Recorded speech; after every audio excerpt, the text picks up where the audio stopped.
ആത്മാവിൽ ദരിദ്രരായവർ ഭാഗ്യവാന്മാർ. Blessed are those who are poor in the spirit, for they will inherit the kingdom of God. ദൈവത്തിൻ്റെ രാജ്യം അവരുടേതാണ്. കാരണം നമ്മുടെ ധനം കൊണ്ടോ റിസോഴ്സ് കൊണ്ടോ ദൈവത്തിൻ്റെ രാജ്യത്തിൽ പ്രവേശിക്കാൻ സാധിക്കത്തില്ല. നമ്മുടെ സ്വഭാവം കൊണ്ടും കയറാൻ പറ്റില്ല. ജഡരക്തങ്ങൾക്ക് ദൈവരാജ്യത്തെ അവകാശമാക്കാൻ സാധിക്കത്തില്ല. അപ്പോൾ ദൈവത്തിൻ്റെ രാജ്യം ലഭിക്കുന്ന ആളുകൾ ശരിക്കും പൂർണ്ണമായും അവരെ വിട്ടുകൊടുത്തവരാണ്. അതായത് അവരുടെ ഗവൺമെൻറ് ജഡ്ജ് ചെയ്യുന്നില്ല. നമുക്കറിയാം നമ്മളെല്ലാം ഇന്ത്യക്കാരല്ലേ? ഇന്ത്യക്കാർ ഒരു കാലത്ത് ബ്രിട്ടീഷുകാർ ഭരിച്ചിരുന്നു അല്ലേ? അപ്പോൾ ഇവിടുത്തെ ആൾക്കാരെല്ലാം കൂടെ സ്വരാജ് പ്രസ്ഥാനമൊക്കെ തുടങ്ങി, ഇൻഡിപെൻഡൻസ് സ്ട്രഗിളൊക്കെ തുടങ്ങിയിട്ട് അവസാനം ബ്രിട്ടീഷുകാരെ ഇന്ത്യയിൽ നിന്ന് ഓടിച്ച് ഇന്ത്യക്കാർ ഭരിക്കാൻ തുടങ്ങി. ഇതുപോലെ തന്നെ ഒരു ഗവൺമെൻറ് നിൽക്കുമ്പോൾ വേറൊരു ഗവൺമെൻറ്റിന് ഭരിക്കാൻ പറ്റത്തില്ല. അപ്പോൾ ദൈവത്തിൻ്റെ രാജ്യത്തിലേക്ക് നമ്മൾ പ്രവേശിക്കുന്നത് നമ്മുടെ ഗവൺമെൻറ് ദരിദ്രവും ശുഷ്കവും നടുവൊടിഞ്ഞതുമാകുമ്പോഴാണ്. അതായത് നമ്മുടെ ഭാഗത്തുനിന്ന് യാതൊന്നും കൊടുക്കാനില്ലാത്ത ഒരവസ്ഥ. ഇപ്പോൾ ദൈവം വെച്ചിരിക്കുന്ന ഹ്യൂജ് ഡിമാൻഡ് ഓഫ് റൈച്ചസ്നെസ്സിന് മുമ്പിൽ നമുക്കൊന്നും ചെയ്യാനില്ലാത്ത അവസ്ഥ വരുമ്പോഴാണ് ആ ചുങ്കക്കാരനെ പോലെ ഞാൻ ഹൃദയം തകർന്ന ഒരാളായിട്ട് വരുന്നത്. അപ്പോഴാണ് അങ്ങനെയുള്ളവരുടേതാണ് ദൈവരാജ്യം. ഇപ്പോൾ എനിക്ക് എൻ്റെ ബുദ്ധി കൊണ്ട് ഒത്തിരി കാര്യങ്ങൾ ചെയ്യാമെങ്കിൽ ഞാൻ ദൈവരാജ്യത്തിലേക്ക് പ്രവേശിക്കാൻ എനിക്ക് കഴിയത്തില്ല. ഒരു എക്സാമ്പിൾ ഞാൻ പറഞ്ഞു കഴിഞ്ഞാൽ, ഇപ്പോൾ എന്നെ ഒരാൾ തല്ലിയെന്ന് വിചാരിക്കുക. അപ്പോൾ തല്ലി കഴിയുമ്പം സഭയുടെ നടുക്ക് വെച്ചാണ്, സഭയിലുള്ള വിശ്വാസിയാണ് തല്ലിയത്. അതൊക്കെ സംഭവിക്കാവുന്നതാണ് ഇന്നത്തെ കാലത്ത്. തല്ലുകൊണ്ട് കഴിഞ്ഞ ഉടനെ ഞാൻ എൻ്റെ ജഡം പ്രവർത്തിക്കുകയാണ്. എനിക്ക് ഒത്തിരി സൊല്യൂഷൻസ്, കാരണം ഞാൻ ബുദ്ധിയുള്ള ആളായതുകൊണ്ട് എൻ്റെ ഈ മനസ്സും ശരീരവും കൂടി ചേർന്ന് കുറേ സൊല്യൂഷൻസ് കണ്ടുപിടിക്കും. തിരിച്ചൊന്ന് പൊട്ടിക്കാനായിരിക്കും ആദ്യം തോന്നുന്നത്. പക്ഷെ അത് സഭയായതുകൊണ്ടും അയാൾ എന്നേക്കാൾ ശക്തനായതുകൊണ്ടും തിരിച്ചടിച്ചാൽ ഞാൻ ചിലപ്പം വീണു പോകാൻ സാധ്യതയുള്ളതുകൊണ്ടും ഞാൻ മനസ്സ് പറയും തല്ലണ്ട, വിട്ടേക്ക്. അപ്പം 2 ഓപ്ഷനുണ്ട്. ഒന്ന് തല്ലാം, തല്ലാതെ വിടാം. പിന്നെ പാസ്റ്ററോട് പറയാം, പരാതി പറയാം, കമ്മിറ്റിക്കാർക്ക് പരാതി എഴുതി കൊടുക്കുക ഇവനെ തല്ലി. അല്ലെങ്കിൽ നാട്ടുകാരുടെ മുഴുവൻ പറഞ്ഞ് മറ്റവനെ കുഴപ്പത്തിലാക്കാം. പക്ഷേ എൻ്റെ കയ്യിലിരിപ്പോണ്ടാണ് ഞാൻ തല്ലി മേടിച്ചത്, അത് ഞാൻ പറയുന്നില്ല. മനസ്സിലാകുന്നുണ്ടോ? അപ്പോൾ എനിക്ക് ഒത്തിരി ഓപ്ഷൻസ് ഉണ്ട്. പിന്നെ പൈസ തീർന്നു എന്ന് വിചാരിച്ചോ, എനിക്ക് ഒന്ന് സുഹൃത്തുക്കളോട് ചോദിക്കാം, അല്ലെങ്കിൽ എന്തെങ്കിലും പോയി ജോലി ചെയ്യാം, അതല്ലെങ്കിൽ എന്തെങ്കിലും ബിസിനസ് ചെയ്യാം, അതല്ലെങ്കിൽ 100,000 വഴികളുണ്ട്. ലോൺ എടുക്കാം, ബാങ്കിൽ നിന്ന് ലോൺ എടുക്കാം, ക്രെഡിറ്റ് കാർഡ് വെച്ചൊരു വലിക്കാം, പല പണികൾ നടക്കും. ഇതെല്ലാം വിശാലമായ വഴികളാണ്. ഇഷ്ടംപോലെ ഓപ്ഷൻസാണ് നമുക്ക് ജീവിക്കാൻ. അതെല്ലാം നമ്മുടെ രാജ്യത്തിൻ്റെ പവറാണ്. നമ്മുടെ രാജ്യം ബുദ്ധി കൂടുന്തോറും നമ്മുടെ രാജ്യം വലുതാവും, സമ്പത്ത് കൂടുന്തോറും നമ്മുടെ രാജ്യം വലുതാവും, നമ്മുടെ ആൾക്കാർ നമ്മൾ അംഗീകരിക്കും തോറും നമ്മുടെ രാജ്യം വലുതാവും. അപ്പോൾ നമ്മുടെ രാജ്യം വലുതാകുമ്പം നമ്മൾ ആത്മാവിൽ ദരിദ്രരല്ല, നമ്മൾ ഭയങ്കര സമ്പന്നരായിട്ട് മാറുകയാണ്. അപ്പോൾ എന്തു ചെയ്യും? ഈ ദൈവത്തിൻ്റെ ശബ്ദം നമ്മൾ കേൾക്കുകയേ ഇല്ല. ഞാൻ പറഞ്ഞത് മനസ്സിലാകുന്നുണ്ട്? അപ്പോൾ നമുക്ക് ഒത്തിരി ശബ്ദങ്ങൾ, ഓൾറെഡി സൊല്യൂഷൻസ് എല്ലാം റെഡി ആയിട്ടിരിക്കുന്നത് കൊണ്ട് ഈ ദൈവം എന്ന രാജാവ് എന്താണ് പറയുന്നതെന്ന് നമ്മൾ ശ്രദ്ധിക്കുകയില്ല. കാരണം അവർ കിങ്ഡം ഈസ് വെരി സ്ട്രോങ്. നമ്മുടെ കിങ്ഡം വളരെ സ്ട്രോങ് ആയിരിക്കുന്നൊരു സമയത്ത് കർത്താവ് പറയുന്ന ശബ്ദങ്ങൾ നമുക്ക് ആത്മാവിൻ്റെ ശബ്ദം കേൾക്കാൻ പറ്റില്ല. അപ്പം നമ്മൾ ദരിദ്രരാവുക എന്ന് പറഞ്ഞാൽ ഉദ്ദേശിക്കുന്നത് ഈ ദൈവരാജ്യവുമായിട്ടുള്ള ബന്ധത്തിൽ എൻ്റെ ഒരഭ്യാസം കൊണ്ടും ഒന്നും ചെയ്യാൻ എനിക്ക് പറ്റുന്നില്ലാത്ത അവസ്ഥയാണ്. പ്രത്യേകിച്ച് നമ്മൾ നീതി എന്ന വിഷയത്തെക്കുറിച്ച് എടുക്കുമ്പോൾ ദൈവരാജ്യത്തിൻ്റെ ഏറ്റവും പ്രധാനപ്പെട്ട എലമെൻറ്റ് നമുക്കറിയാം നീതിയാണ് അല്ലേ? ദൈവരാജ്യവും അതിൻ്റെ നീതിയും അന്വേഷിക്കുക. ദൈവരാജ്യം ഭക്ഷണവും പാനീയവുമല്ല, ആത്മാവിൽ ദൈവത്തിൻ്റെ നീതിയും ആത്മാവിൽ സമാധാനവും സന്തോഷവുമാണ് അല്ലേ? അതൊക്കെ ആ ഓർഡറല്ല ഞാൻ പറഞ്ഞത്. എന്നാലും നീതി എന്ന് പറയുന്നത് ദൈവരാജ്യമായിട്ട് എപ്പോഴും ഏത് രാജ്യത്തിനൊരു നീതി വ്യവസ്ഥയുണ്ട്, ആ നീതിയുടെ കോഡുണ്ട്. അത് ദൈവരാജ്യത്തിനുണ്ട്.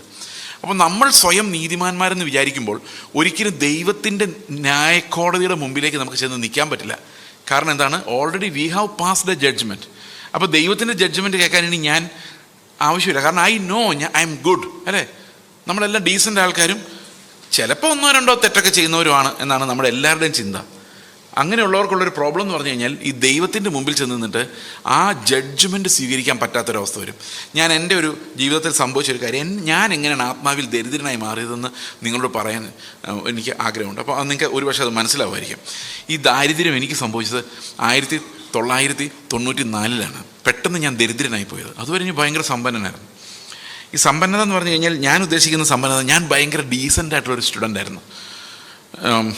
എന്ന് പറഞ്ഞാൽ മറ്റു പിള്ളേർക്ക് ശല്യക്കാരനായ, വർത്തമാനം പറയുന്നവരുടെ പേരെഴുതി കൊടുക്കുന്ന, എന്തെങ്കിലും വന്നാൽ സാറിനോട് പോയി കംപ്ലയിൻ്റ് ചെയ്യുന്ന ആ ഒരു പ്രത്യേക തരം വിദ്യാർത്ഥി.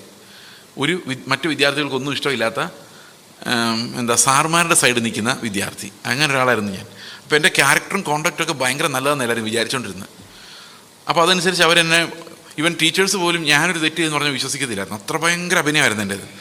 അപ്പോൾ അഭിനയിച്ച് അവസാനം സ്കൂളിന് വെളിയിറങ്ങി എൻ്റെ അഭിനയം തീർന്നില്ല. ഞാൻ ഭയങ്കര നീതിമാനായി ഇങ്ങനെ കോളേജിൽ പോയി. അപ്പോൾ അവിടെ എല്ലാം തെറ്റ് ചെയ്യുന്നവരെ കാണുമ്പോൾ എനിക്ക് ഭയങ്കര വിഷമമാണ്. ക്ലാസ്സിൽ താമസിച്ച് വരുന്നവർ, ഹോംവർക്ക് ചെയ്യാത്തവരെ പിടിച്ച് 4 പൊട്ടിക്കണേന്ന് എൻ്റെ ആഗ്രഹം. കാരണം ഞാനെല്ലാം ചെയ്തിട്ടുണ്ട്. പെർഫെക്റ്റ് സ്റ്റുഡൻറ്റ്, എല്ലാത്തിനും മാർക്കുണ്ട്, എല്ലാ കാര്യങ്ങളും കൃത്യം. ഇപ്പം ഒരു സ്പെഷ്യൽ ക്ലാസ് വെച്ചാൽ ഞാനവിടെ കാണും. അപ്പോൾ പിറ്റേ ദിവസം വരുമ്പോൾ ഇന്നലെ വരാത്തവരെ എഴുന്നേറ്റ് എല്ലാത്തിൻ്റെ ഓരോന്ന് പൊട്ടിക്കണമെന്ന് എൻ്റെ ആഗ്രഹം. കാരണം നീതി നടപ്പാണല്ലോ.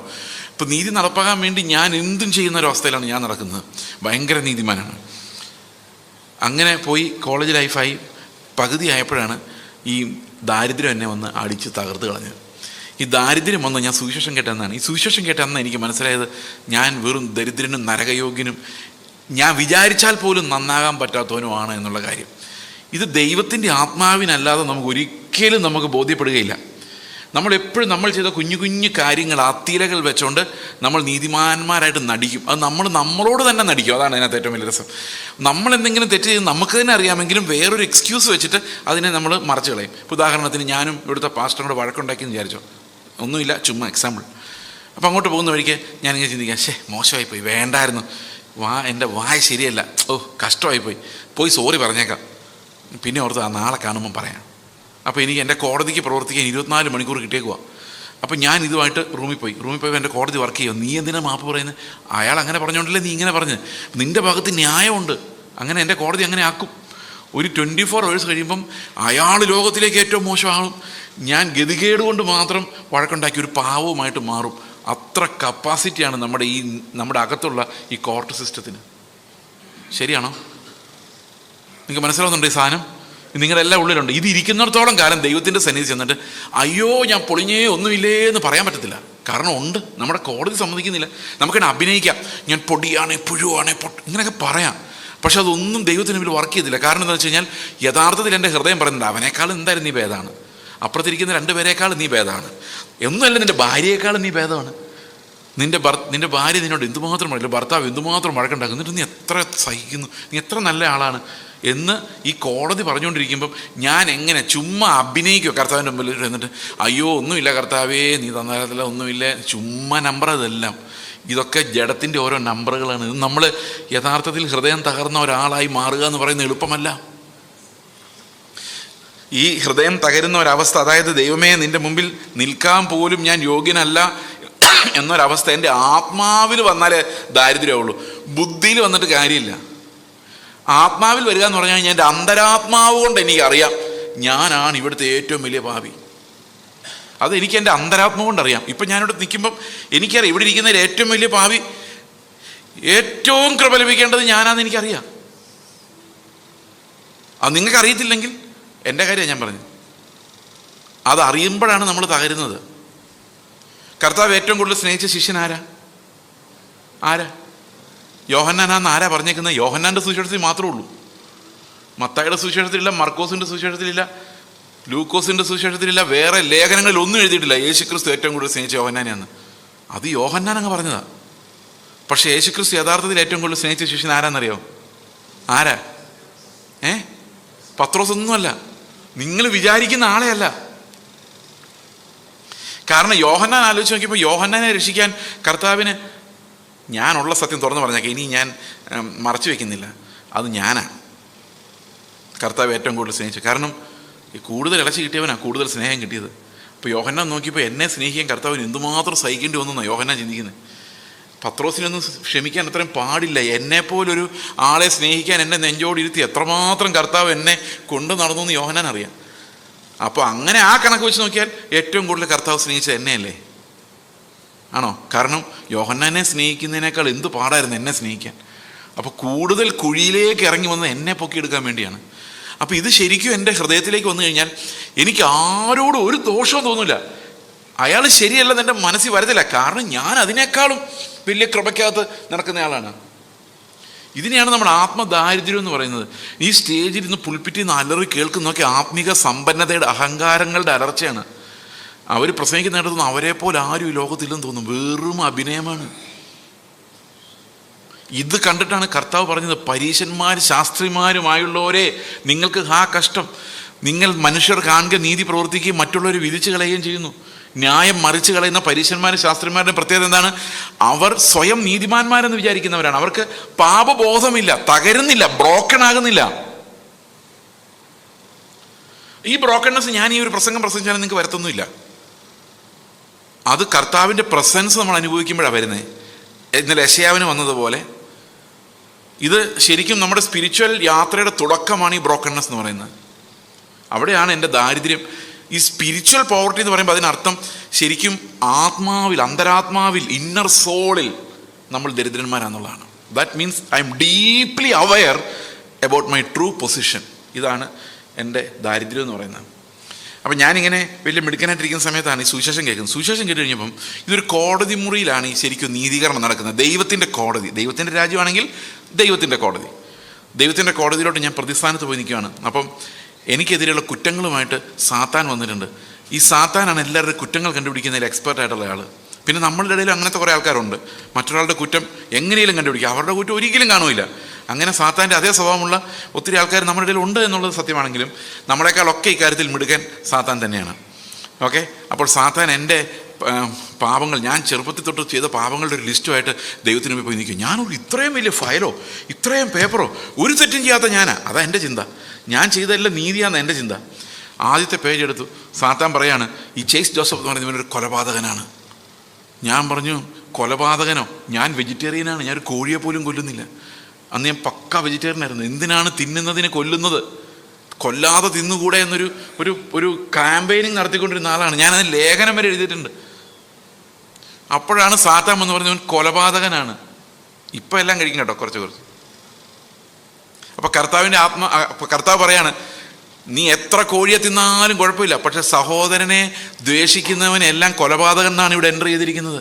അപ്പം ഞാൻ ആലോചിക്കുമ്പോൾ എനിക്കൊരു കാര്യം മനസ്സിലായി. എൻ്റെ ജീവിതത്തിൽ ഒരാളോടും എനിക്ക് സ്നേഹമില്ല. ഈ രക്ഷയുടെ അനുഭവത്തിൽ വരുന്നതിന് മുമ്പുള്ള എൻ്റെ ഒരു ജീവിതകാലത്തിൽ നിന്നും എനിക്കൊരു സുഹൃത്തില്ല. എൻ്റെ സ്കൂൾ വിദ്യാഭ്യാസ കാലത്തോ ഞാൻ കോളേജിൽ 2ാം വർഷം ഡിഗ്രിക്ക് പഠിക്കുന്ന സമയത്ത് ഞാൻ രക്ഷയുടെ അനുഭവത്തിലോട്ട് വരുന്നതിന് മുൻപുള്ള കാലഘട്ടത്തിൽ നിന്ന് എനിക്ക് ഒരു സുഹൃത്തില്ല. സുഹൃത്തുക്കൾ അതിന് ഞാൻ രക്ഷിക്കപ്പെട്ട ശേഷം ഉണ്ടായത്. കാരണം അതുവരെ എൻ്റെ വിചാരം ഇവരൊന്നും എൻ്റെ അത്രയും ക്വാളിറ്റി ഉള്ളവരല്ലെന്നാണ്. അപ്പോൾ ഇത്രയും നല്ല പരീക്ഷനെ നിങ്ങൾ ലോകത്ത് കണ്ടിട്ടുണ്ടാവില്ല. പക്ക പരീക്ഷ. അതായത് മനുഷ്യരുടെ മുമ്പിൽ ഇത്രയും നീതിമാനാന്ന് അഭിനയിച്ച് ജീവിച്ച ഒരാൾ. അടുത്ത പറഞ്ഞു വ്യഭിചാരം ചെയ്യുന്നവനാണിവൻ, 2ാമത്തെ പാപം. ഞാൻ പറഞ്ഞു എൻ്റെ കർത്താവ് എന്താണ് ഈ പറയുന്നത്? ഞാൻ എൻ്റെ ചെറുപ്പകാലത്ത് ഹൈസ്കൂളിൽ പഠിച്ചത്, ഞങ്ങളുടെ ഹൈസ്കൂളിൽ ബോയ്സ് മാത്രമേ ഉണ്ടായിരുന്നുള്ളൂ. പിന്നെ പഠിച്ച SB കോളേജ് ബോയ്സ് ഉള്ളിയായിരുന്നു.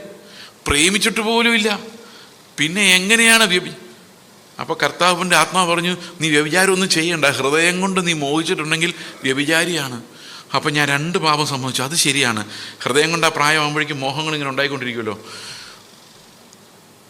പിന്നെ ഓരോന്ന് പറഞ്ഞു കഴിഞ്ഞപ്പോൾ ഞാൻ എല്ലാം ചെയ്തിട്ടുണ്ട്. എല്ലാ നിയമങ്ങളും ലംഘിച്ചിട്ടുണ്ട്. മോഷ്ടിച്ചുകൊണ്ട് വന്നിട്ടില്ല, പക്ഷെ അവൻ്റെ കയ്യിരിക്കുന്ന സാധനം എനിക്ക് കിട്ടിയായിരുന്നെങ്കിൽ എന്ന് ആഗ്രഹിച്ചിട്ടുണ്ട്. കള്ളസാക്ഷ്യം പറഞ്ഞിട്ടില്ല, പക്ഷെ ഞാൻ എൻ്റെ ലൈഫിലേക്ക് നോക്കി കഴിഞ്ഞപ്പോൾ എൻ്റെ ജീവിതത്തിൽ മൊത്തം ഞാൻ പറഞ്ഞതും കള്ളമായിരുന്നു. അത്രയും കള്ളം പറഞ്ഞാൽ ഞാൻ നീതിമാനാന്ന് അഭിനയിച്ച് പിടിച്ചു നിന്നത്. എത്ര കള്ളം പറഞ്ഞാലേ നമുക്ക് ഒരു ദിവസം നീതിമാനായിട്ട് രാത്രി കിടന്ന് ഉറങ്ങാൻ പറ്റുന്നറിയോ? മുഴുവൻ അഭിനയമല്ലേ.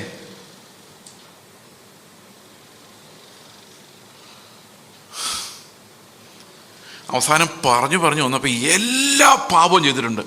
Last page. അപ്പോൾ എനിക്കറിയാം ഞാൻ പോക്കായി. ഇത്ര നേരം ഞാൻ ഭയങ്കര നീതിമാനായിരുന്നു. ആ ഒരു മോമെൻറ്റിൽ കർത്താവിന് മുമ്പിലേക്ക് ചെന്നപ്പോഴേക്കും ഞാൻ ഒരു 1ാം നമ്പർ പാപിയായിട്ട് മാറി.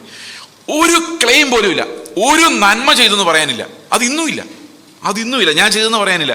ഞാൻ ഇവിടെ നിന്ന് പ്രസംഗിക്കും. ഞാൻ ഇന്നലെ പറഞ്ഞല്ലോ, ഓർമ്മശക്തി പോയില്ലാത്ത എനിക്ക് ഞാൻ ഈ പ്രസംഗിച്ചതിനകത്ത് ഒരു മെറിറ്റും ദൈവത്തിന് കണക്കൂട്ടാനില്ല, പുകഴാനൊന്നുമില്ല. അവസാനത്തെ പേജിൽ സാത്താൻ എഴുതി വെച്ചിരിക്കുകയാണ് ഇവനൊരു വിഗ്രഹാരാധിയാണ്. ഞാൻ പറഞ്ഞു എൻ്റെ കർത്താവെ, ശ്വാസം വിടാനൊരു സ്പേസ് എനിക്ക് ഇപ്പോഴാണ് കിട്ടിയത്. ഞാൻ വിഗ്രഹാരാധിയല്ല. കാരണം പ്രീ ഡിഗ്രി ഫസ്റ്റ് ഇയർ പഠിക്കുമ്പോൾ ഞാൻ ഓർത്തഡോക്സ് ചർച്ച് വിട്ടിട്ട് CSI പോയതാണ്. വിഗ്രഹങ്ങൾ വെറുക്കുന്നത് കൊണ്ടാണ് അത് ചെയ്തത്. ഞാൻ അതിനുശേഷം ആ ബോധം ഉണ്ടായതിനു ശേഷം ഞാനൊരു ഫോട്ടോയുടെ മുമ്പിലോ വിഗ്രഹത്തിന് മുമ്പിലോ ഉണങ്ങിയിട്ടില്ല. പിന്നെ ഞാൻ എങ്ങനെ വിഗ്രഹാരാധിയാവും? കർത്താവ് പറഞ്ഞു നിൻ്റെ വിഗ്രഹം വെളിയിരിക്കുന്നതല്ല, നീ തന്നെയാണ്. നീ ഒരു വിഗ്രഹമായി എത്ര പേരുടെ അടുത്താണോ ബഹുമാനം ചോദിക്കുന്നത്? എന്നെ ബഹുമാനിക്കൂ, എന്നെപ്പോലെ നല്ലവൻ ആരുള്ളൂ? അപ്പോൾ ആരാ വിഗ്രഹം? ഞാൻ തന്നെയാണ്. അതിൻ്റെ അകത്തിരിക്കുകയാണ്. എന്നെ റവറൻറ്റ് പാസ്റ്റർ എന്ന് വിളിക്കുമ്പം ഒക്കെ എൻ്റെ ദേഹത്തൊരു കുളിരാണ്. റവ, പാ. യേശു ക്രിസ്തുവിന് ഇതൊന്നുമില്ലായിരുന്നു. വെറും യേശു, ഒരു കുഴപ്പമില്ലായിരുന്നു. കേഫ വെറും കേഫയായിരുന്നു. ബ്രദർ കേഫ ഇല്ല, റവറൻറ്റ് കേഫ ഇല്ല, പാസ്റ്റർ കേഫ, ഒരു വകയില്ല. ജസ്റ്റ് കേഫ. പത്രോസ്, അന്ത്രയോസ്, പൗലോസ്, ഇവർക്കൊന്നും ഒരു വകയില്ലായിരുന്നു. പക്ഷെ നമുക്ക് ആ പാ അങ്ങ് വന്നില്ലെങ്കിൽ ഒരു സുഖം വരത്തില്ല. വിഗ്രഹമാണ്. നമ്മളെ തന്നെ വിഗ്രഹമായി പ്രതിഷ്ഠിക്കുന്നു. എല്ലാവരുടെയും വർഷിപ്പ് ചോദിക്കുന്നു. എന്നെ ബഹുമാനിക്കൂ, എനിക്ക് ഏറ്റവും നല്ല സീറ്റ് തരൂ, ഞാൻ ഏറ്റവും വലിയ നീതിമാൻ. കുറച്ചുകൂടെ പുകഴ്ത്തി പറയൂ, കുറച്ചുകൂടെ പുകഴ്ത്തി പറയൂ. എൻ്റെ മനസ്സങ്ങനെ പറയുന്നത്. എന്നിട്ട് പരസ്യമായിട്ട് ഞാൻ എന്താ പറയുന്നത്, എനിക്കിങ്ങനെ പുകഴ്ത്തി പറയുന്നൊന്നും ഇഷ്ടമില്ല കേട്ടോ. പക്ഷെ ഉള്ളിൻ്റെ ഉള്ളിൽ ഈ പുകഴ്ത്തി പറഞ്ഞവനോടൊരു സ്നേഹം, അത് ഞാൻ തടഞ്ഞാലും അതുണ്ടായി വരും. എന്നാൽ ആ മനുഷ്യൻ എന്നെക്കുറിച്ച് ഇത്രയും പുകഴ്ത്തി പറഞ്ഞല്ലോ, അത് എനിക്ക് പുകഴ്ത്തി പറയുന്ന ഒട്ടും ഇഷ്ടമില്ലെന്ന് ഞാൻ അഭിനയിക്കുന്നെങ്കിലും ഈ പറഞ്ഞ ആളോട് എൻ്റെ ഉള്ളിൽ സ്നേഹം ഉണ്ടാവും. ശരിയാണോ? അത് ഇവർക്കെല്ലാം അറിയാം. അതുകൊണ്ട് പുകഴ്ത്തി പറയുന്നവരെല്ലാം ഓരോ സ്ഥലത്ത് എത്തിപ്പറ്റുന്നത്. കാരണം പുകഴ്ച ഇഷ്ടമില്ലെന്ന് വിചാരിച്ചാലും മനുഷ്യനായതുകൊണ്ട് അവൻ ഈ സിംഹാസനം ഭയങ്കര ഇഷ്ടമാണ്. അവൻ ദൈവത്തോടുള്ള കോമ്പറ്റീഷൻ ഇരിക്കുന്നതുകൊണ്ട് എവിടെയെങ്കിലും ദാസരൂപം. ഞാൻ എപ്പോഴും ആലോചിക്കുന്നു, യേശു ക്രിസ്തുവിൻ്റെ ശുശ്രൂഷയുടെ പ്രത്യേകത എന്ന് പറയുന്നത് പക്കാ ദാസനായിരുന്നു. ദാസൻ എന്ന് പറഞ്ഞു കഴിഞ്ഞാൽ അതിനേക്കാൾ താഴെ ഒരു ദാസൻ സങ്കല്പിക്കാൻ പറ്റത്തില്ല. കർത്താവ് ശിഷ്യന്മാർ നടന്നു പോകുമ്പം ആഹാരം ഉണ്ടാക്കി വിളമ്പി കൊടുത്തുകൊണ്ടിരുന്ന യേശു ക്രിസ്തുവാണ്. ശിഷ്യന്മാരെല്ലാം സീറ്റിലിരുത്തിയിട്ട് കാല് കഴുകി ആ ഒരു ദാസനെ പോലെ മുട്ടുകുത്തിന്നിട്ടാണ് പറഞ്ഞേ, നിങ്ങൾക്ക് ഞാൻ എൻ്റെ ഭവനത്തെ തരുന്നു, എല്ലാ ദാനങ്ങളും നിങ്ങൾക്ക് തരുന്നു. നമ്മൾ സാധാരണ കൊടുക്കുമ്പോൾ എങ്ങനെ കൊടുക്കുന്നേ? പറ്റുവാണെങ്കിൽ കസേരയുടെ മുകളിൽ കയറുന്നുണ്ട്, ഇന്നാ പിടിച്ചോ, ആ സ്റ്റൈൽ വേണം. പക്ഷെ കർത്താവ് അങ്ങനെയല്ല. കർത്താവ് മുട്ടുകുത്തി നിന്ന്, അതാ യേശുക്രിസ്തുവിൻ്റെ ലൈഫ് നോക്കിയാൽ ഒരു നല്ലവനായ ഗുരു എന്ന് പറഞ്ഞപ്പോൾ ഒരു പാവവും ചെയ്യാത്ത ദൈവമായ കർത്താവ് പറയാണ് എന്നെ നല്ലവെന്ന് വിളിക്കുന്നത് എന്തിനാണ്? So he does not need to be broken. പക്ഷെ ഒരിക്കലും സമ്പന്നനായി കർത്താവ് കാണപ്പെടുന്നേയില്ല. ഒന്നുമില്ലാത്തവനായിട്ടാണ് കാണപ്പെടുന്നത്. ശരിയാണോ? ആണോ? അപ്പോൾ യേശുക്രിസ്തു പറയുന്ന വാക്ക് എങ്ങനെ ഞാൻ മനസ്സിലാക്കിയത്? യേശുക്രിസ്തു ചോറ് വിളമ്പി കൊടുത്തുകൊണ്ടിരുന്നെന്ന് അത് ബൈബിളിൽ എഴുതി വെച്ചിട്ടുണ്ട്. കർത്താവ് ചോദിക്കുന്നുണ്ട്, മേശയിൽ ഇരിക്കുന്നവനാണോ, മേശയിൽ ശുശ്രൂഷിക്കുന്നവനാണോ വലിയവൻ? ആഹാരത്തിന് ഇരിക്കുന്നവനല്ലയോ? ഞാനോ നിങ്ങളുടെ ഇടയിൽ ശുശ്രൂഷക്കാരനെ പോലെയല്ലേ ഉണ്ടായിരുന്നത്? എനിക്ക് ഒരിക്കലും മനസ്സിലാത്ത കാര്യമാണ് ഈ റവയും എങ്ങനെ നമ്മുടെ ഇടയിൽ വന്നത്. കത്തോലിക്കർ ഈ റവ പരിപാടി തുടങ്ങിയത്. കാരണം ഈ കത്തോലിക്ക അച്ഛന്മാർ കുർബാന ചൊല്ലുമ്പം അവർ ഈ അപ്പം എടുത്ത് വാഴ്ത്തുന്ന യേശുക്രിസ്തുവിൻ്റെ ശരീരം എന്ന് പറഞ്ഞുകൊണ്ടാണ്. നിങ്ങൾക്കറിയാലോ, അത് ട്രാൻസ്സബ്സ്റ്റാൻഷിയേഷൻ എന്ന് പറയും. അതായത് ആ ശരീരം യേശുക്രിസ്തുവിനായിട്ട് മാറുന്നവരുടെ ചിന്ത. അപ്പോൾ ആൾക്കാർ ചോദിക്കാൻ തുടങ്ങി, യേശുക്രിസ്തുവിൻ്റെ ശരീരം നിങ്ങൾ എങ്ങനെയാണോ മുറിക്കുന്നതെന്ന്. യേശുക്രിസ്തുവിൻ്റെ ശരീരം ആരാ യാഗം കഴിക്കുന്നത്? കർത്താവ് തന്നെയല്ലേ. അപ്പോൾ ഇവർ പറഞ്ഞു, കാപ്പ ഇടുമ്പോൾ ഈ പുള്ളി യേശുക്രിസ്തുവിൻ്റെ പ്രതിനിധിയാണ്. കാപ്പ ഇടുമ്പോൾ. അപ്പോൾ അച്ഛൻ ഇങ്ങോട്ട് കാപ്പ ഇട്ടുകൊണ്ട് തിരിയുമ്പോഴേക്കും വിശ്വാസികളെല്ലാം കൂടി ഇങ്ങനെ എന്താണെന്നറിയോ? യേശുക്രിസ്തു വന്നേക്കുന്നു.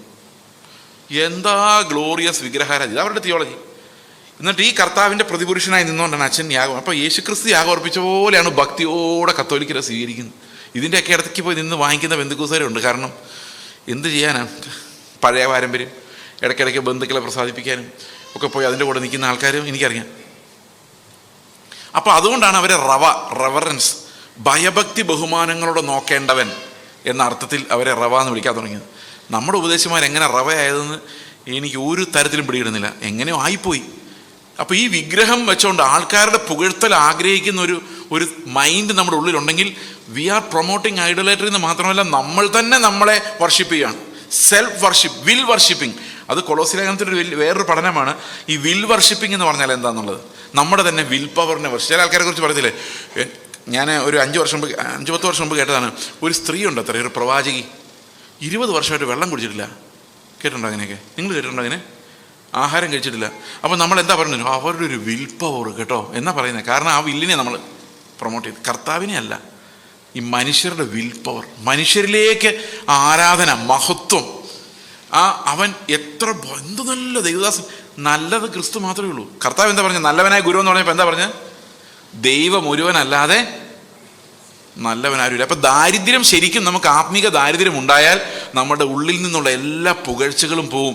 ഒരാളെ മക്കളോട് ഉപദേശിക്കുമ്പോൾ വരെ നമുക്ക് ഭയം ഉണ്ടാവും ഉള്ളിൽ. നിങ്ങൾക്കറിയാം, എൻ്റെ മക്കളുടെ ഡിസിപ്ലിൻ എനിക്ക് പറ്റുന്നില്ലായിരുന്നു. ഞാൻ എൻ്റെ മകനെ അടിക്കാൻ വേണ്ടി വടിയെടുക്കുമ്പോൾ കർത്താവ് പറയും, അവൻ നിന്നേക്കാൾ എത്ര ഭേദമാണ്. വടി ഞാൻ മാറ്റി വയ്ക്കും. കാരണം ഞാൻ ആലോചിച്ച് നോക്കുമ്പോൾ എൻ്റെ അത്രയും കുഴപ്പം ഇവർക്ക് ആർക്കും ഇല്ല.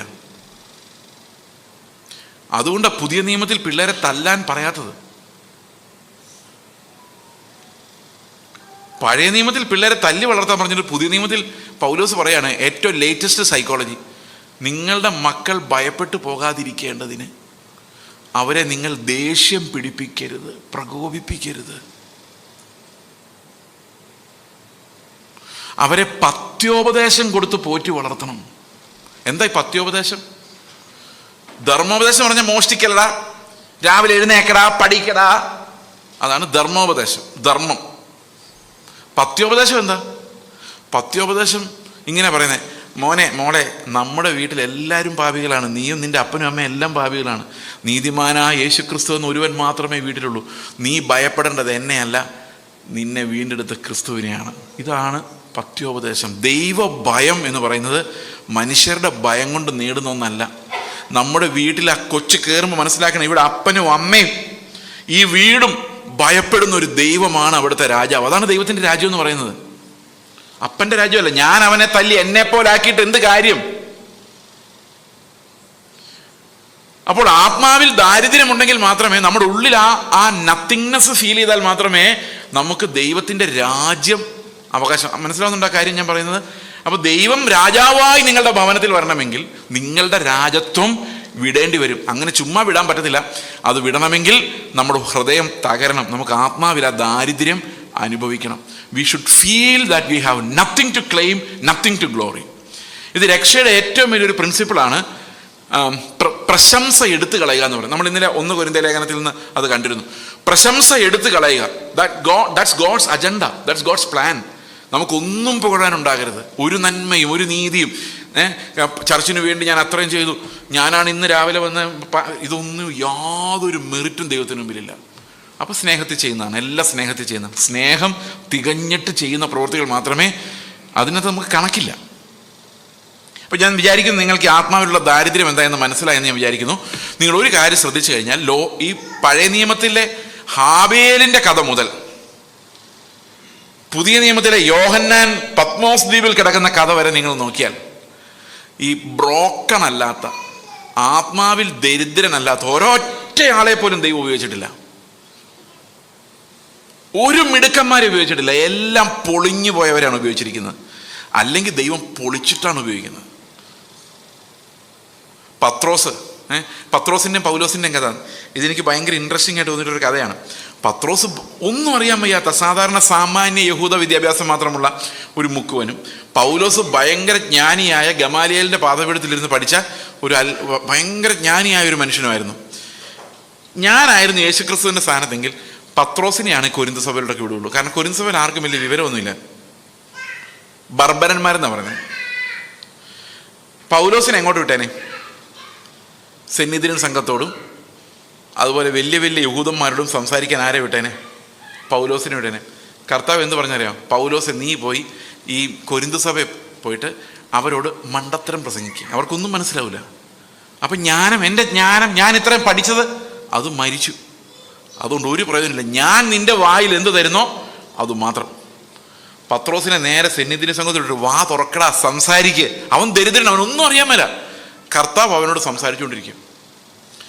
ഈ കർത്താവിൻ്റെ സംസാരം നമ്മൾ കേൾക്കണമെങ്കിൽ, ഇവൻ പുൾപിറ്റിലായാലും വീട്ടിലായാലും കർത്താവിൻ്റെ സംസാരം നമ്മൾ കേൾക്കണമെങ്കിൽ നമുക്ക് നമ്മുടെ ബുദ്ധി അബലമാകണം. എന്ന് പറഞ്ഞാൽ അതിൻ്റെ എക്സാമ്പിൾ ഞാൻ പറയാം. ഇതെന്നെ കർത്താവ് പഠിപ്പിച്ച് എങ്ങനെയാണെന്ന് ഞാൻ പറയാം. ഞാൻ വർഷങ്ങൾക്ക് മുമ്പ് തൃശ്ശൂരിൽ ഞാനൊരു മീറ്റിങ്ങിന് വേണ്ടി വെയിറ്റ് ചെയ്യാൻ ബാക്കിലിരിക്കുകയാണ്. അപ്പം എനിക്ക് ഫ്രണ്ടിലിരിക്കാൻ അത്ര ഇഷ്ടമില്ല. ഞാൻ ഈ പ്രസംഗിക്കുന്ന സമയം വഴിക്ക് സാധാരണ ഫ്രണ്ടിലേക്ക് വരാറ്.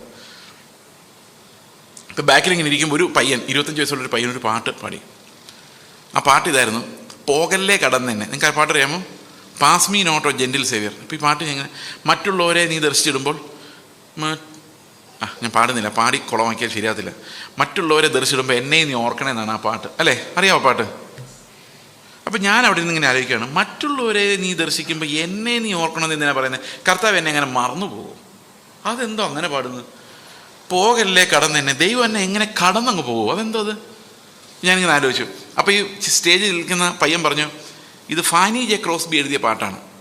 അപ്പോൾ എനിക്ക് മനസ്സിലായി ഇതിനകത്ത് തെറ്റില്ല, എനിക്ക് മനസ്സിലാകാത്തതാണ്. കാരണം ഫാനി ജെ ക്രോസ്ബി എഴുതിയ പാട്ടുകളിൽ തെറ്റ് വരത്തില്ല. അന്നത്തെ കാലം അങ്ങനെയാണ്. അതൊരു വലിയ തിയോളജി പഠിച്ചിട്ടല്ല അന്ന് പാട്ട് എഴുതുന്നത്. അന്ന് പാട്ട് എഴുതുന്നത് വിശ്വാസത്തിലും ഭക്തിയിലുമാണ്. അതുകൊണ്ട് എഴുതുമ്പോൾ കറക്റ്റായിരിക്കും. റെവലേഷനിൽ നിന്നാണ് പാട്ട് വരുന്നത്, ബുദ്ധി എന്നല്ല. അതുകൊണ്ടാണ് ഈ പഴയകാലത്ത് ബൈബിൾ കോളേജ് ഇല്ല, വല്ലപ്പോഴും ഒരു പ്രസംഗം കേൾക്കാൻ വേണ്ടി കിലോമീറ്ററിൽ ചൂട്ട് കത്തിച്ച് പോയിക്കൊണ്ടിരുന്ന നാളിൽ എഴുതിയ പാട്ടുകളിലൊന്നും തിയോളജിക്കൽ പ്രോബ്ലം ഇല്ല. എന്നാലും മുട്ടിന് ബൈബിൾ കോളേജും harvest TV, power vision, YouTube മൊത്തം പ്രസംഗത്തോട് പ്രസംഗം, പാടുന്ന പാട്ട് മുഴുവൻ മണ്ടത്തരം, തിയോളജിക്കൽ മിസ്റ്റേക്സ്. എന്താ കാരണം? ഉണർവില്ല, ആത്മാവ് സംസാരിക്കുന്നത്. ഇവിടുത്തെ ഓരോ പാട്ടുകൾ കേട്ടാൽ നമ്മൾ പേടിച്ചു പോകും. എൻ്റെ പുരയ്ക്കകത്ത് വരാൻ നീ പോരാത്തവനാണെന്ന് പറഞ്ഞ് ഭയങ്കര ആരാധന. എൻ്റെ പുരയ്ക്കകത്ത് നീ വരല്ലേ, നീ ദൂരെ നിന്ന് അനുഗ്രഹം തന്നാൽ മതി എന്ന് പറഞ്ഞ് ഭയങ്കര ആരാധനയാണ്. ഹൃദയത്തിൽ കർത്താവ് വന്ന കാര്യം അവർ അറിഞ്ഞിട്ടേ ഇല്ല.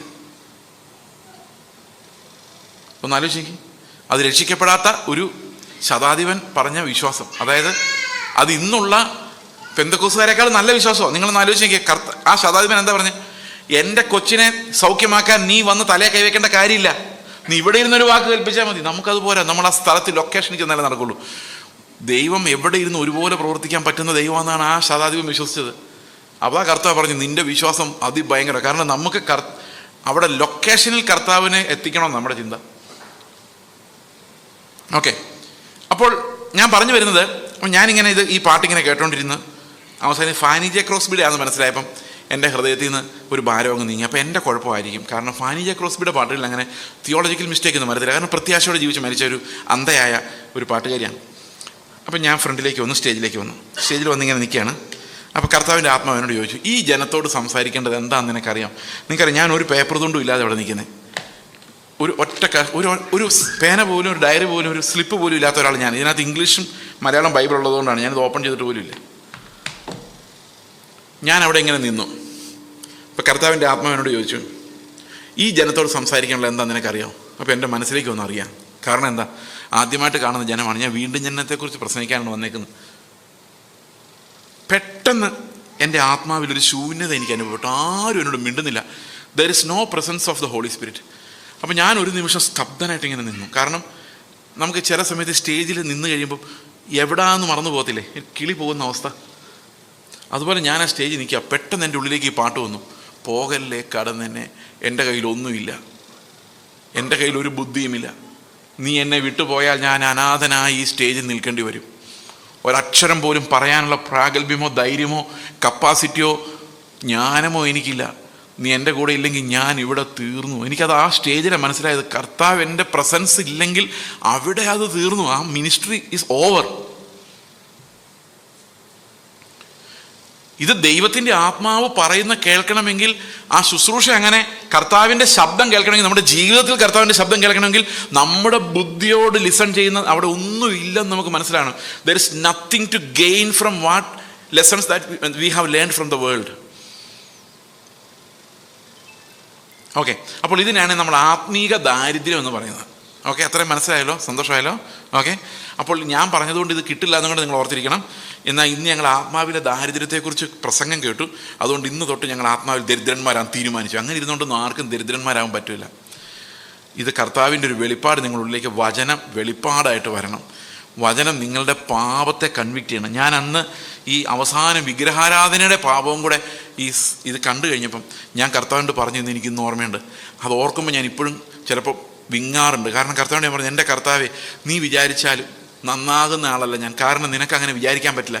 നീ നീതിമാനായ ദൈവമായതുകൊണ്ട് എന്നെ ശിക്ഷിക്കുക എന്നുള്ളത് നിൻ്റെ ബാധ്യതയാണ്. ഞാൻ അങ്ങനെ തന്നെയാണ് ഇന്ന് വരെ പെരുമാറുള്ളൂ. ഞാൻ ഒരാളോടും കരുണ കാണിച്ചിട്ടില്ല. നീ അങ്ങനെയുള്ള ഒരാളാണെന്നാണ് ഞാൻ ചിന്തിക്കുന്നത്. എന്നെ രക്ഷിക്കാൻ കാരണം ഞാൻ പാപിയാണ്. അതുകൊണ്ട് നീ എന്നെ നരകത്തിലേക്ക് വിട്ടിട്ട് വേറെ ആൾക്കാരെടുത്തോട്ട് പോക്കോ, എന്നെപ്പോലൊരു പാപി ലോകത്തിൽ നിന്ന് പറഞ്ഞാൽ കരഞ്ഞ കരച്ചിൽ എനിക്ക് ഇപ്പോഴും എൻ്റെ ഇങ്ങനെ ഹൃദയത്തിനകത്ത് ഇങ്ങനെ അത് വരുന്നുണ്ട് ഇടയ്ക്കിടയ്ക്ക്. അവിടെയാണ് എനിക്ക് മനസ്സിലായത്, അബ്സല്യൂട്ട്ലി നോ ഗുഡ് വർക്ക്. ഒന്നുമില്ല. മനുഷ്യൻ്റെ നീതി എന്ന് പറയുന്നത് കറ പുരണ്ട തുണി പോലെ ദൈവത്തെ പ്രസാദിപ്പിക്കാൻ കഴിയാത്ത കുറേ കാര്യങ്ങളാണ്. അപ്പോൾ നമ്മൾ എന്ത് ചെയ്തില്ലെന്ന് വിചാരിച്ചാലും, എന്ത് ചെയ്തെന്ന് വിചാരിച്ചാലും അതൊക്കെ ദൈവത്തിന് മുമ്പിൽ ഒന്നുമല്ല. ഒരു ക്ലെയിമും നമുക്കില്ല എന്നുള്ളതിലേക്കാണ് നമ്മുടെ ഹൃദയം ഉണരേണ്ടത് എന്ന് ഈ വചനം നമ്മളെ പഠിപ്പിക്കുന്നു. അപ്പോൾ ആത്മാവിലെ ദാരിദ്ര്യം എന്തിനു വേണ്ടിയാണ്? ഇനി നമ്മൾ കാണാൻ പോകുന്ന ദൈവത്തിൻ്റെ വലിയ നീതിയെക്കുറിച്ചാണ്. ഓക്കെ, ആ നീതി നമുക്ക് മനസ്സിലാകണമെങ്കിൽ നമ്മൾ ദരിദ്രരായിരിക്കണം. ഞാൻ നിങ്ങളോട് പറഞ്ഞില്ലേ, പൈസ ഇല്ലെങ്കിൽ എന്ത് ചെയ്യും? ഓക്കെ, പൈസ ഇല്ലെങ്കിൽ എന്ത് ചെയ്യും? നമുക്ക് 100,000 വഴികളുണ്ട്. പക്ഷേ ആ വഴികളെല്ലാം അടഞ്ഞു. നമുക്കിനി കർത്താവ് എന്നൊരൊറ്റ വഴിയുള്ളെങ്കിലോ? അല്ലേ? അപ്പം നമ്മൾ ദരിദ്രന്മാരായി അല്ലേ? ഇനി ഒരു എക്സാമ്പിൾ പറയാം. നിങ്ങൾ നോർത്ത് ഇന്ത്യയിലൊരു വില്ലേജിലൊരു പാസ്റ്ററാണെന്ന് വിചാരിച്ചോ. ഓക്കെ, പേടിക്കണ്ട, നിങ്ങളങ്ങനെ ഞാൻ പറഞ്ഞ് നോർത്തോണ്ട് ഓടി പോകുന്നും വേണ്ട. ഞാൻ പ്രവാചകനൊന്നുമല്ല. അവിടെ പോയി പാസ്റ്ററായിട്ടിരിക്കുമ്പോൾ ആരോ എടുത്ത് കല്ലെറിഞ്ഞു നിങ്ങളുടെ ചർച്ചിനിട്ട്. പക്ഷെ അന്വേഷിച്ച് ചെന്നപ്പോഴാണ് മനസ്സിലായത് അവിടുത്തെ SP നിങ്ങളുടെ കൂടെ പണ്ട് കോളേജിൽ പഠിച്ച ആളാണ്, ഉറ്റ സുഹൃത്താണ്. അപ്പം നിങ്ങൾ എന്ത് ചെയ്യും? ആദ്യം നിങ്ങൾ എന്തായിരിക്കും ചെയ്യുന്നത്? നിങ്ങൾ സമ്പന്നനാണോ ദരിദ്രനാണോ ഇപ്പം? സമ്പന്നനാ. കാരണം എന്താ? നമുക്ക് പിൻബലമുണ്ട്, പിൻബലം. ഉടനെ SP ഡയൽ ചെയ്യും, നമ്മളെ ഗമ കാണിക്കാൻ വേണ്ടി. എടാ എന്നാ വിളി, അതൊക്കെ അതിൻ്റെ സ്റ്റൈല്. എടാ അതേ ആരൊക്കെ എൻ്റെ ചർച്ചിലിട്ട് കല്ലെറി, നീ ഒന്ന് കൈകാര്യം ചെയ്തേക്കണേ. ഇപ്പം SP അതിനെന്താ ഞാൻ നോക്കിയേക്കാം. Okay, don't worry. നേരം എടുക്കുമ്പോഴേക്കും കല്ലെറിഞ്ഞവനെ തൂക്കി അകത്തിടുന്നു. എങ്ങനെയുണ്ട്? നമ്മൾ സമ്പന്നരാ അല്ലേ? അപ്പോൾ നമുക്ക് എന്താ മിസ്സായത്? ആ സമ്പത്ത് ഇല്ലായിരുന്നെന്ന് വിചാരിച്ചോ. ആ സമ്പത്ത് നമുക്കില്ലായിരുന്നു. അപ്പോൾ പരിചയമുള്ള ആരുമില്ല, സമൂഹം എതിര്, പോലീസ് എതിര്, ഞാൻ മാത്രമേ ഉള്ളൂ, എൻ്റെ കൂട്ടായ്മയിലുള്ള 2 സഹോദരങ്ങൾ മാത്രമേ ഉള്ളൂ. ഒരിടത്തും ആരും സഹായിക്കാനില്ല. അപ്പം നമ്മൾ എന്തായിരിക്കും ചെയ്യുന്നത്? കർത്താവേ എന്നെ സഹായിക്കണമേ. ആ കല്ലെറിഞ്ഞവനെ ഇനി ആരുടെ നേരം കല്ലെറിയാൻ അവനെ നീ അനുവദിക്കരുതേ, അവനെ ഒടിച്ചു മടക്കി ഇവിടെ കൊണ്ടുവരണേ. അപ്പോൾ കർത്താവ് പറയും, അങ്ങനെയല്ല മോനെ, അവന് എല്ലാ നന്മകളും ഉണ്ടാകട്ടെ എന്ന് പ്രാർത്ഥിക്കും. അവനോട് നിൻ്റെ ഉള്ളിൽ സ്നേഹം ഉണ്ടാകട്ടെ. അതാ കർത്താവായിട്ടുള്ള കോൺവെർസേഷൻ. ഈ കോൺവെർസേഷൻ നമുക്ക് കിട്ടണമെങ്കിൽ ആ SP അവിടെ ഉണ്ടാകരുത്.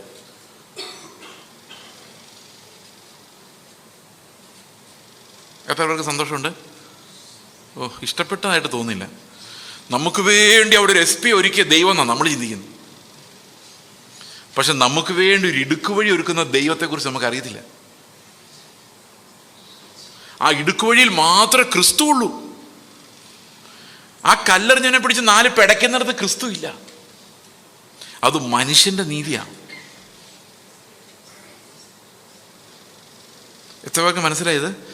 അപ്പൊ ദാരിദ്ര്യം എന്ന് പറയുന്ന കർത്താവിന് എല്ലാ സമ്പത്തും ഉണ്ടായിരുന്നു. നിങ്ങൾ ആലോചിച്ച് നോക്കി, കർത്താവ് എങ്ങനെ ദാരിദ്ര്യം പ്രാക്ടീസ് ചെയ്ത്? ശമരിയക്കാരി സ്ത്രീയോട് സംസാരിക്കുന്ന യാത്രയിൽ കർത്താവ് ഒത്തിരി നടന്നു മടുത്തു. വിശക്കുന്നു, കഴിക്കാനൊന്നുമില്ല, കുടിക്കാനൊന്നുമില്ല, ദാഹിക്കുന്നു. ഇത് കർത്താവ് വരുത്തി വെച്ചല്ലേ? കർത്താവിന് വേണേൽ ആകാശത്തും ദൂതന്മാർ കൊണ്ടേ കൊടുക്കില്ലേ? അല്ലെങ്കിൽ വിശപ്പ് പോട്ടെ എന്ന് പറഞ്ഞാൽ പോരെ? എനിക്ക് 2 ദിവസത്തേക്ക് ഇനി വിശക്കരുതെന്ന് കർത്താവ് തീരുമാനിച്ച വിശക്കൂ? ഇല്ല. പക്ഷെ കർത്താവ് അങ്ങനെ തീരുമാനിച്ചില്ല. നമ്മൾ അനുഭവിക്കുന്ന അതേ അനുഭവങ്ങളിലൂടെ നടക്കാൻ കർത്താവ് ആഗ്രഹിച്ചു.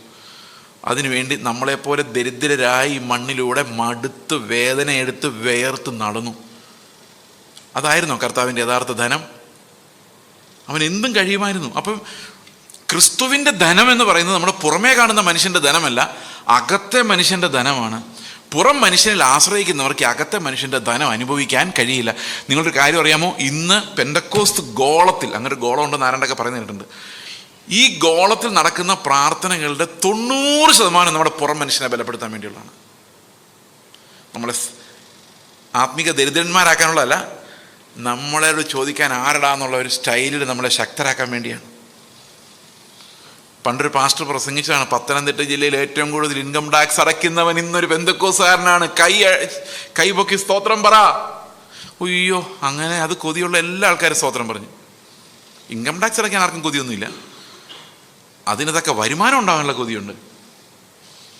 ഇതും ഈ ന്യായപ്രമാണം മനുഷ്യരെ നന്നാക്കൂല്ല എന്ന് ഇന്നലെ ഞാൻ പറഞ്ഞൊരു തെളിവും കൂടെയാണിത്. കാരണം ഇൻകം ടാക്സ് ആരെങ്കിലും സ്നേഹത്തോടെ പോയി അടയ്ക്കാറുണ്ടോ? എന്തൊരു പാവം ഗവൺമെൻറ്, കുറച്ച് ടാക്സ് അടച്ചേക്കാന്ന് പറഞ്ഞ് ടാക്സ് അടയ്ക്കുന്ന ആരെങ്കിലും ഉണ്ടോ? ആരുമില്ല. ഗതികേടും അടയ്ക്കുന്നത്. അപ്പോൾ ടാക്സ് അടച്ചുകൊണ്ടാവും നീതിമാനായോ? ഇല്ല. അവനെ കൊണ്ട് കുറച്ച് പൈസ ബലമാക്കി മേടിക്കുമായിരുന്നു, അല്ലേ അവൻ ഒന്നും തരികയില്ല. ഓക്കെ, അപ്പോൾ മനുഷ്യൻ ശരിക്കും നല്ലതല്ലെന്നും മനുഷ്യൻ ശരിക്കും ദൈവത്തിൻ്റെ ശത്രുവാണെന്നും അവനവന് മനസ്സിലാകുന്നതാണ് ഈ ദാരിദ്ര്യം. എത്ര പേർ ദരിദ്രരായി? ഇപ്പം ദരിദ്രരായെന്ന് എങ്ങനെ അറിയുന്നറിയോ? നിങ്ങളിനി നാളെ വേറൊരാളുടെ കുറ്റം പറയുകയില്ല, പറയാൻ പറ്റത്തില്ല. ഉപദേശത്തിൽ തെറ്റുണ്ടെങ്കിൽ ഞങ്ങൾ പറയും, ജീവിതത്തിൽ തെറ്റുണ്ടെങ്കിൽ മൂപ്പന്മാർ കാണിച്ചു കൊടുക്കും, പക്ഷേ കുറ്റം വേറൊരാളോട് പറയില്ല. കാരണം എന്താണെന്ന് വെച്ച് കഴിഞ്ഞാൽ ആ കുറ്റത്തിൻ്റെ വേറൊരു ഫ്രെയിം നമ്മുടെ ഉള്ളിലും കിടപ്പുണ്ട്, നമ്മൾ ചെയ്യുന്നില്ലായിരിക്കും.